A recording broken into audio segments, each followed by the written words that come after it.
Live on Facebook. Today I went live on Facebook because, let's see where I went. I went to the mentoring meeting at the Nevada Department of Education, and where they were talking about building capacity for mentors. And, Nevada had a huge shift. I want to say 2014, I think, around 2014, 2015, where they went local control. And I don't know if a lot of people even understand local control. My son says, "Oh, Mom, you only talk about education." My mom says the same thing. I only talk about education. It's what I know. It's what I've been doing for the last 20 or 30 years. And so it's kind of like natural to me. And I want to talk to education people who talk about education. That's where I really want to be having that conversation. And so that's where I'm coming from a lot of time, is just talking about what I know and hoping that other people feel an obligation to understand that without our involvement, things cannot get better. And we have personal responsibility to ensure that oversight happens for public services. And just what does that look like? Oversight for public services. How does that even work? It doesn't, because Black people have not participate in the oversight of public services in a long time. They figured out how to get us out of the oversight process.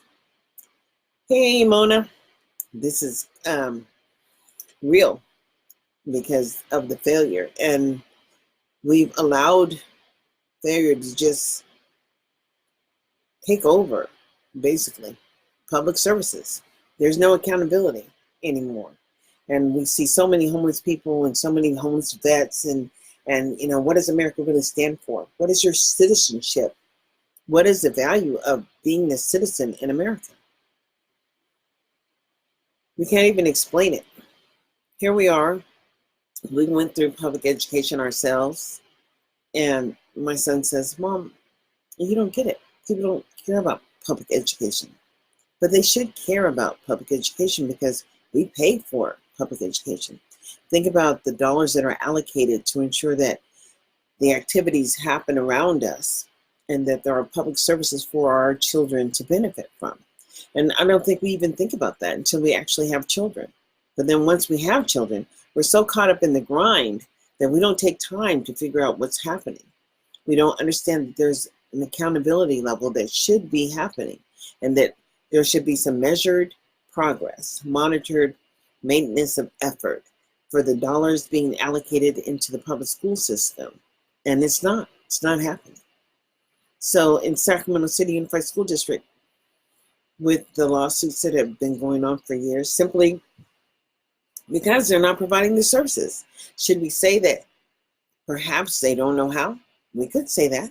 We could say that they've gotten rid of the real professionals, and the people that really needed a job are hanging on to their jobs for dear life. Even if they're failing the students, they don't want to get off the pot. And so that's what it looks like across America. Our school system is broken. It works for some children. It works for the people who know it should work. If you understand that there are laws and rules that we're all governed under, then you pretty much can hold the system accountable. There is some accountability for what happens if someone is trying to hold the system accountable. But there's no accountability if no one's paying attention and 80% of the children are failing. No one's looking. And if you go over there, Luther Burbank, during the summer, you'll see a lot of African American men, young men, and Latino boys. They're all over there at Luther Burbank in the summertime, because that's summer school. And summer school brings dittos. And let me tell you how I got out of the ditto game, because my kids did not go to summer school. None of them. Two of my children were entitled to special education services, and my oldest one was gifted and gate. But the two that were entitled to the services, I figured out a long time ago that Sac City wasn't really doing summer school, and dittos didn't do it for me.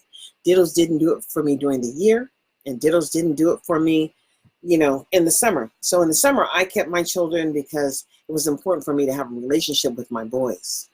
And That's what I worked on. I worked on the relationship that I was raising my young men. And I'm not a grandmother yet. My oldest is 36, and my middle child is getting ready to be 35. Whew. And then I have a 22-year-old. And that's what kept me in the game, my 22-year-old. Because when he was born, they said, oh, he's severely mentally retarded and communication handicap. And I said, oh, okay. No, I knew he couldn't talk, and I knew he didn't have expressive language. And so we worked on the language first. And that was my first, that was the first time that when I had a child that entered into the public school system that immediately needed support from special education. And I agreed to place him in a communication handicap classroom because that's where he needed the most support in language development. And those classes in Sacramento City Unified School District are taught by language professionals, linguists, people with their language credential. They're not teachers, but they have a language credential. And supposedly, they're supposed to be working with credentialed teachers to ensure that access happens. I can't say that Sacramento City Unified School District actually put the services together to benefit all students. You only got the services if you knew what the rules were. And so, of course, I worked with Michael Rosenberg, who was a state disabilities counselor for Area Board 3. And I met him when Tyler was 3. But he attended every IEP meeting that I had for Tyler in Sac City Unified School District. And Tyler graduated with a 101 aid, a laptop, and above proficient. And that means, to me, all children can learn. But how do children learn? And what is parent involvement? And people are doing parent involvement and parent engagement. What is that? I would ask myself what that was, because as far as I knew, I was a single parent raising 3 boys. And it's a lot of work. It's a lot of sacrifice. It's why I got these gray hairs. And as far as public school, I used to bring my children to school all the time. And with Tyler, every single day I took him lunch and I picked him up. And if there was something going on in school that he wasn't comfortable with it, he would tell me. And we had mental health break days. Mental health days that I just didn't take him to school. I picked him up from school so that he wouldn't have a crisis, or he wouldn't be, the way children feel is about, it's the same way we feel. So if we're feeling stressed and uncomfortable, and we're forcing our children to be in a situation where they're stressed and uncomfortable, it's only creating a nightmare for our children. And so it's our responsibility to get in there and figure out what's happening. We put them in an environment for public schools because public schools are compulsory, meaning that we pay taxes, and everybody pays some kind of taxes. And people want to say, oh, you don't make no money, you don't pay no taxes. No, everybody pays taxes. And if you don't pay taxes, someone's providing services to you and they're getting paid. So they're paying taxes. So all of the services in America actually sustain America, because it's sustaining American citizens. And so that's what we're looking for. And so we have community services that are provided through tax dollars. And that's why the census is so critical right now. The census says we're going to count everybody, and through the count, we're going to determine how much money comes back to local communities to provide those services. Well, when the money comes back to the community, I've been looking for where Black people are talking about what's happening. So in Sacramento, I know that there is the Black Parallel School Board that came about sometime in my 20 years of public advocacy, but I was not a part of that group. I'm really just a Black citizen living in America, and understanding that as an American citizen, we all have a responsibility, and God gave us life. He also gave you a gift to give back to the world, basically, and sharing your knowledge with your community and help to build up people so that they can sustain independence. And that's what we're here for. We're here to give back. And so in my giving back, I have been involved in public education for so long. I'm not a teacher. Truly, I am a community person, and I am a parent, and I am an amazing individual. That's what I'll say, because I think I am an amazing individual. I learned how to do computer repair, and I learned how to, I had my cosmetology license in my lifetime. I don't do hair. I know how to do my own hair. Um, and I learned to write pretty damn well by posting online. And I learned to be an effective communicator. And I observe process. And so in observing the process and understanding what's happening for public schools, for children who look like me, knowing that when I go to talk in a public forum to ask questions in regards to the maintenance of effort and what's happening around public education and why is it that so many African Americans are not accessing the basic services that are aligned, that allow you to have citizenship, that would allow you to be an effective citizen and become a voter and become an employed person. And then I understand that so far it's been just okay to fail African American people. It's just okay to keep them in the public school system so that you can have a paycheck. It's not okay anymore. We have to know that we have to find ways to hold our local officials accountable for failed services. If they're not benefiting all children, we all have a personal responsibility. It's not a white or black thing. This is an American thing. It's an issue about living in this country. And someone's benefiting off of you being in this country. And even now, I'm paying them for a service. I'm paying to access the internet. So my service providers are benefiting because we're paying that money every month. And I'm benefiting because I can get on here and talk about what I see and how I see it and how I see it locally for people who really don't even ever get out the box. But mostly everybody, once you have a child, then you're aligned and it's like you are indebted to the system. Because once you have a child, you have to participate in the system. And then your children have to go to school. How they benefit is only based off of your level of knowledge of what they're entitled to. So if you understand that your child has a right to have a quality education, one that would bring employment after 12 years of services to your child, and then after 12 years, they're supposed to be out there, be able to be gainfully employed. Well, what is gainful employment? When all the jobs are moving away from the service industry, it has to be skill-based. And we're not going to transition. We're talking about academics, and we're not teaching people how to read. And the requirement for high school graduation was only 8th grade level in the first place. And then they said, oh, well, kids are not making that progress. We're going to have to lower and change our requirement or how we're measuring our benefit. And so we're just going to take away the KC. We're going to eliminate us having to be responsible for the high school exit exam. And we're just going to give certificates of completion because that way we can say we gave them something. But what do you give people when they can't use it? What are you giving them? You're not getting anything. And I think that for people who understand that children are not getting what they should be getting, we should be holding the people accountable who are claiming to produce those services when the services are not being measured or monitored or not benefiting the local community.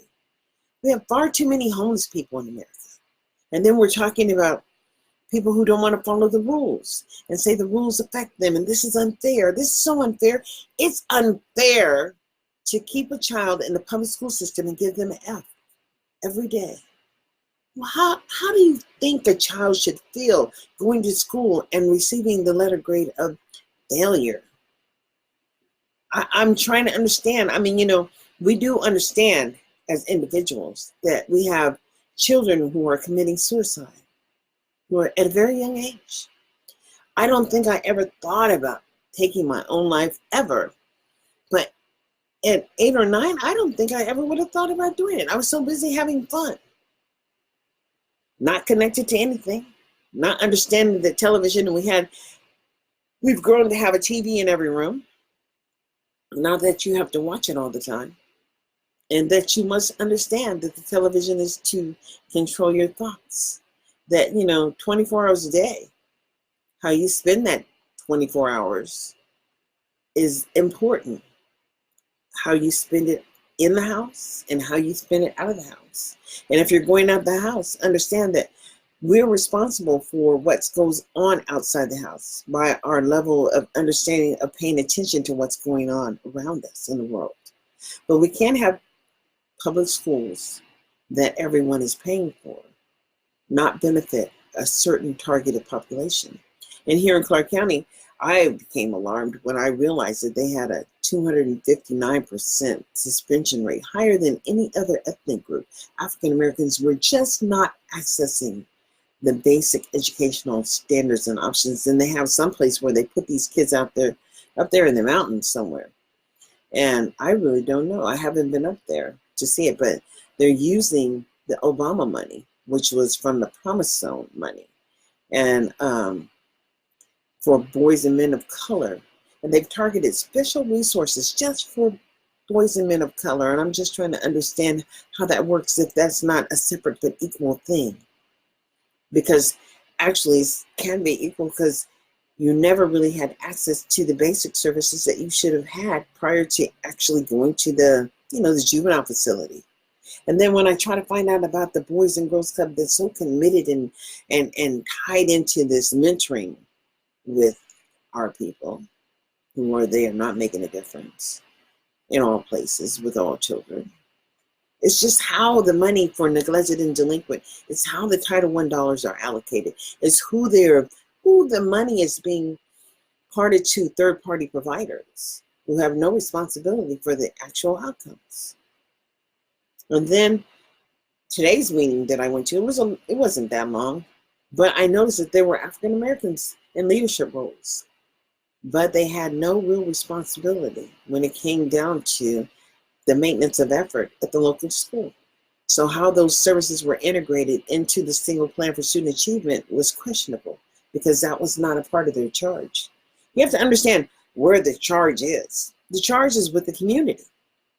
The public has a responsibility to step up their game. I'm looking for the game. I want to be on the team. I can tell you, I want to be on the team when it comes to advocating for all children, to ensure that we remain American citizens and that the American citizenship actually is valuable to someone. It's not about, the music. Music helps you relax. Music helps you feel good. It's not about the money, because you can't take it with you. And you may enjoy it while you're here, but you don't take it with you on the other side. So you don't really buy your way to heaven. There's no purchasing, you ain't going to be going to heaven just because you managed to give some money to the church, or you thought, it really is, tithes and offerings from what God gave you. What gift do you have to give? We have lots of gifts because we've been blessed. And if you make it to this age, and I'll say it's a ripe age, over 60, that's where I am. I've made it over 60, and now I really understand that we have a personal responsibility. Nevada's a caucus state, and so they will be selecting, their running person who's going to run for the Democratic office or run for president, because we are in an election year. It's critical that we vote. I'm concerned that after all these years, that African Americans still don't have a voting platform where we're talking about what's affected by public policy in our community. What is public policy? When people say, I don't do politics, what is that? You don't do politics, but you pay taxes. And taxes have to do with the generation of funds that are allocated in your local community and how they are aligned to the resources for the public services that you want to have outcomes on. And if you're not measuring those outcomes, it's just not something that's going to happen. That's what I'll say. It's not going to happen, and it's not been happening, and we need to understand that as long as we choose not to step up, then nothing will change. Who are we? We are the people. Who am I? I'm just whatever. I'm somebody's mother. I had children. God bless me. And I had children, and I want to make sure that when I leave this world, that things will change for the better. That perhaps I can help someone get to where I am. And where I am is mentally free. And I understand there is power in knowledge. And we're living in a knowledge-based society. And everything that you may want to know or you may think you want to know is online. And we need to make sure that we're having access to the material that's online, free for everyone to look up. And understand that without knowledge, you have no power. And we live in a buyer beware. You need to beware of what the rules are so that you can play the game. And if you don't know the rules, it's nobody's fault except for yours, because the rules are in front of you and everyone can access the rules. Anyone can access the rules. And so if you send your child to school every day and they receive the letter grade of F, know that you made a choice. You didn't figure out that it was your responsibility, parent, to get in there and figure out what that letter grade of F is all about. Because failure is never an option. Failure is just never an option. And if you're failing, you need to understand why you're failing. And that's why I said that education is not something that should be taken lightly. Because there are all kinds of ways to assess a student to determine what is preventing that student from moving forward. You have to have some assessment data. And that's what we need when we're working in the public schools. When we have schools that are providing services for every child, then what they're doing is that at least quarterly, they're looking at the data from all the students' assignments or missed assignments, or how well the students did in that classroom, particularly whatever they were choosing to try to tackle or learn in that first quarter. And then they're going to measure how well all the students access that. Well, guess what? When 95% of your children don't know how to access that curriculum, you're not doing anything. You're just getting by. You're just getting over. And that's where a lot of poor Black children are, in schools where no one's measuring the maintenance of effort and there is no benefit for them. But under the law, they still have to be there in the house, in the room, and they still have to show up every day. And how do you think children feel when they're showing up every day to get that letter grade of F or that unhappy face? I can't say it's a pleasant place to live.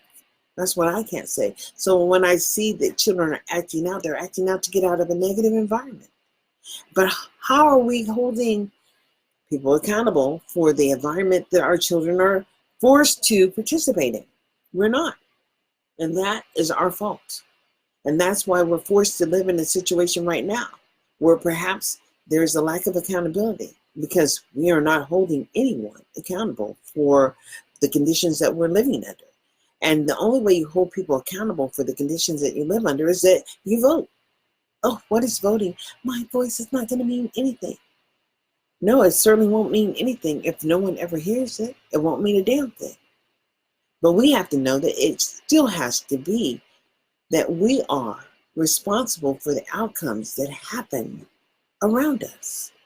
And no one gets to pretend that that's not part of their responsibility, and that they have a life in their box and they don't have to look at what's happening outside of the box, because one day what happens outside of the box comes into your box if you continue to pretend that we have no responsibility for what's going on. We all have to say we have to share in the personal responsibility of the outcomes of what happens in America. And say, oh, that's such a big thing. I tried to join the NAACP. Lord knows I tried here and in Sacramento. And I cannot say that I did not think differently than that organization of people who were working and glorifying themselves. But when the outcomes speak, it's a reality. that we're all expected to live in an environment where there's little or no advocacy for the basic level of support services, and they're not functioning for all people. So how could you have such a tremendous gap in the behaviors of people who are participating in a public system that are just not benefiting? Some people just never benefit. How do you think that those children for 12 years in the public school system that failed to get above the 50th percentile for reading and math, what did those people do for the rest of their life? But we paid someone to ensure that they had access, didn't we? Somebody went to Europe. I guarantee you that someone went to Spain. I guarantee you that summer vacations happen. And those 3 months, those 90 days that school systems are closed, what is the intent behind the 90 days for a public service? Should that intent be that they reorganize and start talking about what can we do to change the system to sustain or to make better what we're doing and creating this public service? Or should it just be Spain? Should it just be Europe? Should it just be to the Bahamas or to Jamaica or wherever? But know that the people have to depend on what's been provided to them to access general services. And it ain't working anymore. It's not working for so many. So what do we do about it? It ain't working anymore. Well, we don't overcome what's happened by pretending it's not happening. There are all kinds of ways that people can access the public information or the data and share concerns about failed services, because I would encourage everyone write their representative who's getting paid to represent them and communicate with each other so that you know what's not happening around you. And be visually paying attention to what's happening around you, because we have a personal responsibility for what's not working if we pay taxes. And even if we don't, because if you don't pay taxes, someone else is going to be providing you a service, and that's what you need to understand. You're helping to sustain the system. So what? We're all not going to be millionaires in America, but we all have a footprint that we're leaving. And in this footprint, it's based on your life journey. And so for your journey, when they look and understand how effective you were, what did you do? We're living in days, the end days of just pay attention to what's out there on Snapchat and this Instagram, and these children who have no skills, who turn to sex trafficking, anything. Everybody has to have a place to eat. Everybody wants to have a roof over their head. No one wants to sleep on the streets. No one chooses to just be homeless. It's not a choice. But when you walk into the welfare office, if you can't read what's on the wall, what's going on? And if your parents are so caught up doing drugs and partying all night, and the children are still expected to respond, well, what's going on? What's going on when we really don't understand that public schools can be utilized to target families with low or no skills by just collecting data, not really ever giving them opportunity to benefit or to climb out of the hole? You can't look at people and think about what they haven't done for themselves. Understand that the opportunity has never been there for them. Because if you don't know how to read and your mama don't know how to read, it's not a good thing anymore. Not when there's so much technology around us. Not when we have access to so much. And then we have some who have access to nothing. There are programs in the public school to get tech out to all families. But we really can't even say how that works for all families, because we don't really even know who has access anymore, or who's getting the benefit, or how the resources are even allocated. I will tell you, I served for the chair of the District Advisory Committee for Title I and Compensatory Education, whatever. consolidated funds for Sacramento City Unified School District for more than 1 year. So I was a parent who signed on the timeout. And we had meetings to talk about how the dollars would flow to the school sites. And then, you get to be that by participating at your local school. So, of course, I chaired one of the school site councils that where my children went to school, science and engineering. And I chaired at Mark Twain. And let's see, John F. Kennedy, chaired the school site council there, and encouraged parent involvement. What is parent involvement? What is executive functioning skills, actually? I didn't even know that word existed until my son was in high school. My last child, that is. Because for the older ones, we didn't have to do the missions project. There were so many things that we just didn't have to do. And I don't really understand why we had to do them in the first place. But as my younger son, who I took over to Sac City College and had him assessed, so we were getting ready to go to college, and he doesn't need any more English. That meant he got everything he needed. Everything. You think about that. Because there were children, when he was in special education and in the 8th grade, he passed the high school exit exam, but there were a lot of kids who didn't pass it. And it's only at 8th grade level. There were kids that didn't pass the high school exit exam, and now they are not even required to take it. What is a certificate of completion? Should we all know what that is? Should we all know what that brings? I don't think it brings federal financial aid.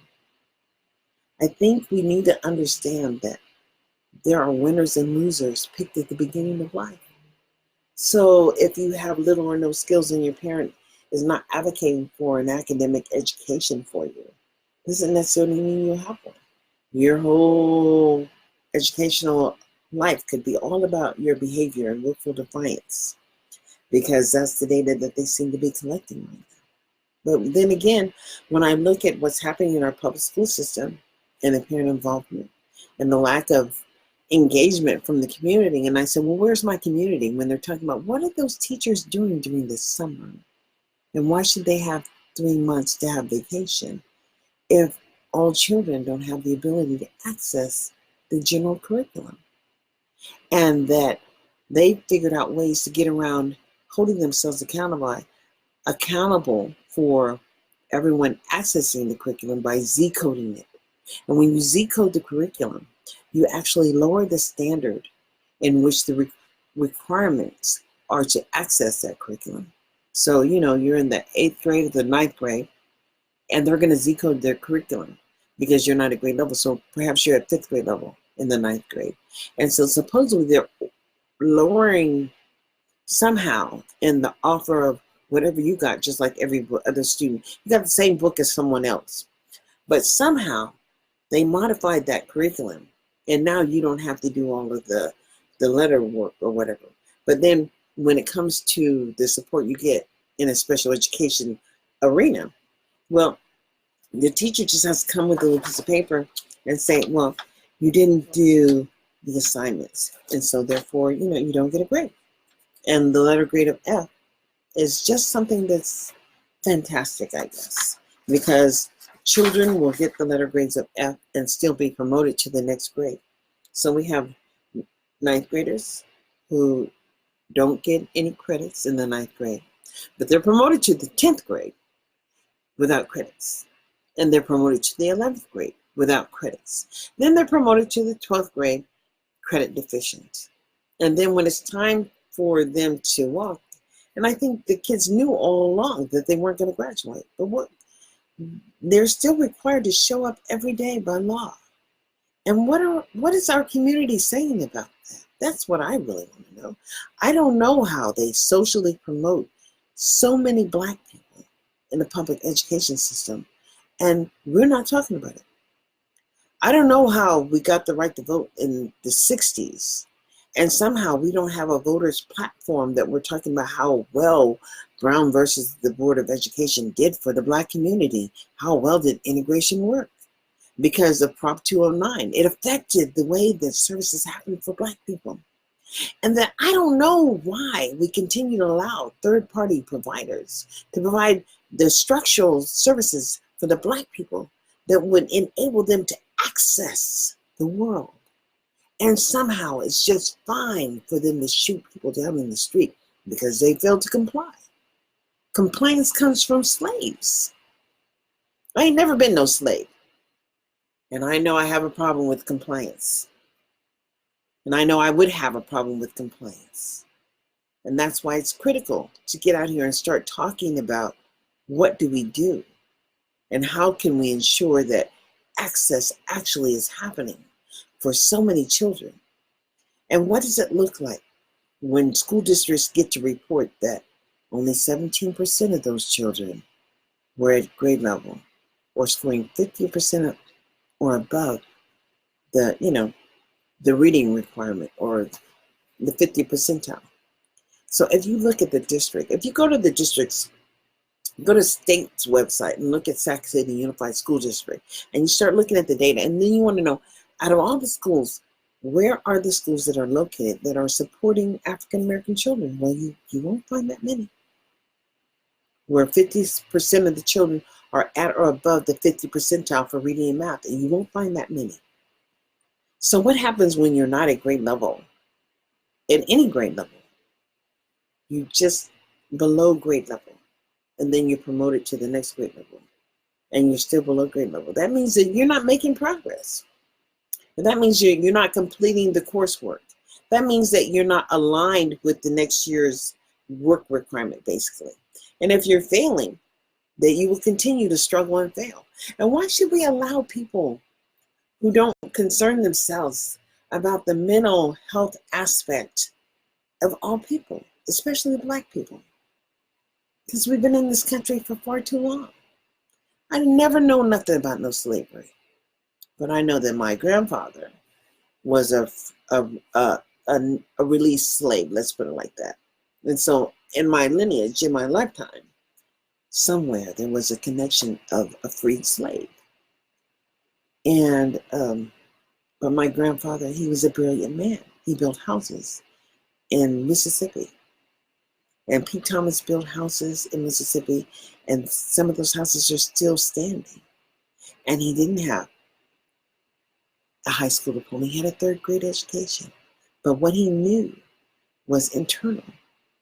And just Black people are internally gifted. That's what I'll say. Some Black people are just internally gifted. But let's talk about what's out there right now. Ooh, Lord. How can I help myself with what's out there? Because I can listen to the music and only tolerate so much of it because it really is off the chain.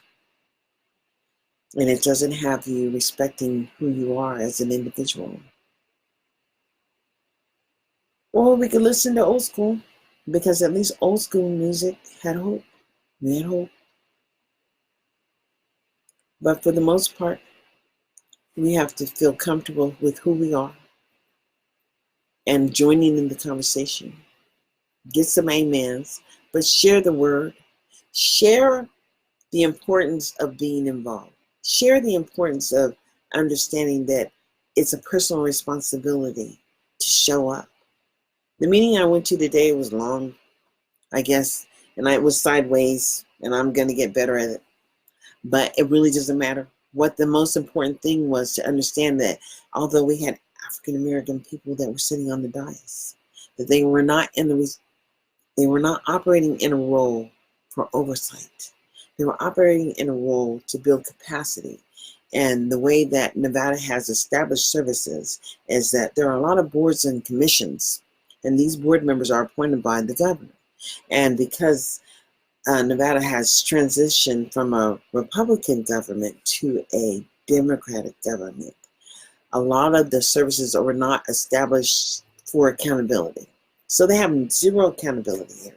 Although they say that there are some things that are implemented for accountability, I can tell you that African American children have a 259% behavioral dysfunction, higher than any other ethnic group for whatever reason, than any other children. And then the graduation rate here is very low. And I can also say that not only is the graduation rate low, there are a number of children who are in juvenile hall. And If you don't have enough credits here, you won't get a high school diploma, not a regular high school diploma. It's that certificate of completion thing Nevada did. I mean, you have to have a number of hours that you have to attend the school. They have a different kind of requirements, and every state across America is different. But guess what's not different? What's not different is you have the right to a public education under the 13th, 14th, and the 15th Amendment of the Constitution. And if you haven't read it as an individual, as an adult, I suggest you read that. Because you need to understand what your role and your responsibility is in ensuring that access happens, and understand what we fought for and who died for and why they died. And why do we have to repeat every February that Black folks came over here on slave ships?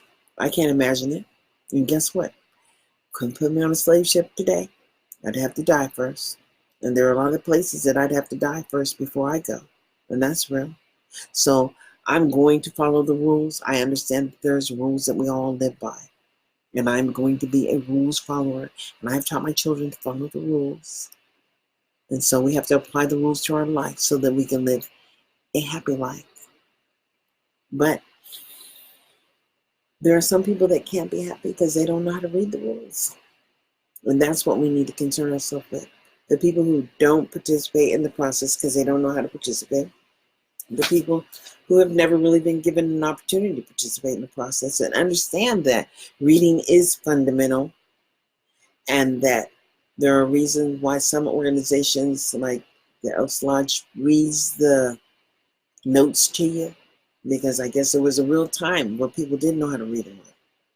But there's all opportunities for learning, and we must take up every opportunity to enhance and to become lifetime learners. But we have to really understand that someone has to advocate for the least of us, and that would be you. So, who's that? Michael Jackson had looking at the man in the mirror. It was the man in the mirror. He was the man in the mirror. He's talking to himself. We need to talk to ourselves more often about where our roles are in regards to engaging in the public process, because it's real. We all have a personal responsibility to engage in the public process of oversight. What is oversight?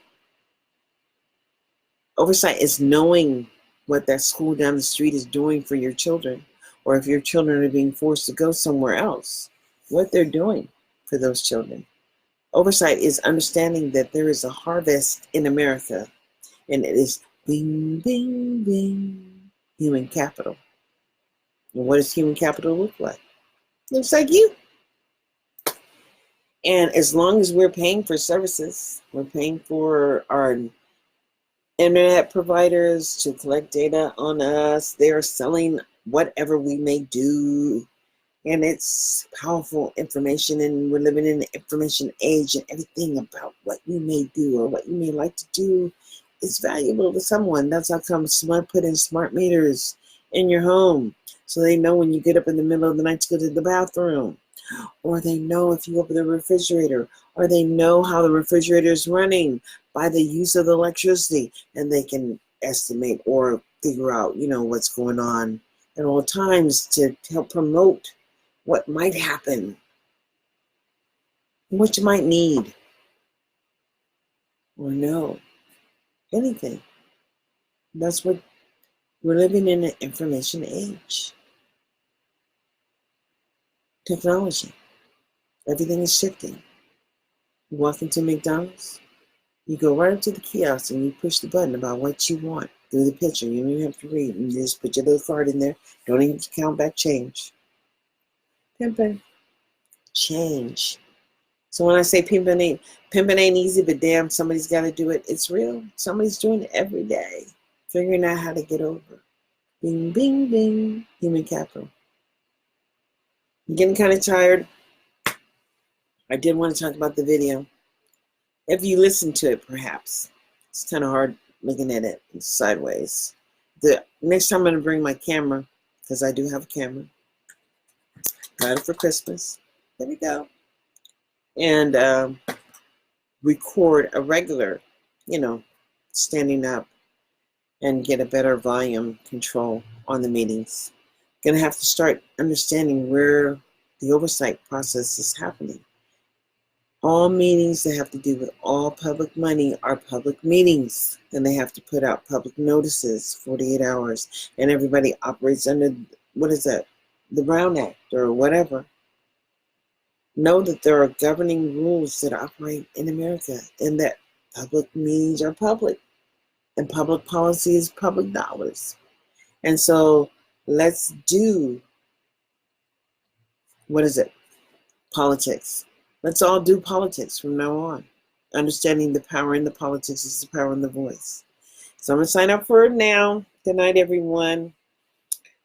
I enjoy talking, but sometimes it's just a little bit much. But we all have a responsibility here to understand that we are living in days, and it's critical. It's critical that all children have access to basic services, because 12 years of failure is not good. And we can't be living in a prison nation. And we can't be living in a nation where people just up and commit suicide. We have to have better services so we can have better outcomes. We have to be a stronger nation that supports family values, if that's what we're about. So, good night for now. And y'all have a good evening. Maybe I'll come back before the weekend is over, since it's Friday night. Y'all have a great Friday. Good night. Oh, Mr. Bradley. A lot of work to be done in our community. You can go back and catch the video. I'll try and save it. I don't know how it really works, this live stream. But y'all have a good evening.